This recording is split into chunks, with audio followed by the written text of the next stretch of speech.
નમસ્કાર, હું છું સલીમ સમા અને તમે જોઈ રહ્યા છો કનેક્ટ ઇન્ડિયા ડિજિટલનો ચૂંટણીલક્ષી ખાસ શો ચૂંટણીનો પડકાર. આ શોમાં અમે જાણવાનો પ્રયાસ કરીશું કે શું છે માહોલ, પુનરાવર્તન કે પરિવર્તન. કરીશું સચોટ એનાલિસિસ, ફરીશું ગલી ગલી, જાણીશું લોકોના મનમાં શું છે.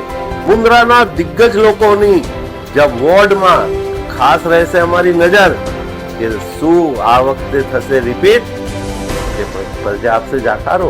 દિગ્ગજોના વોર્ડમાં ખાસ કરીશું ચર્ચા લોકો સાથે કે શું આ હમણાં જ દેખાય છે કે 5 વર્ષમાં પણ દેખાણા હતા. જનતાના હશે પ્રશ્નો, જનતાનો હશે અવાજ. ગ્રાઉન્ડ રિપોર્ટ થી કરીને સ્ટુડિયોની ડિબેટ સુધી, માત્ર ને માત્ર ચૂંટણીના પડકારમાં.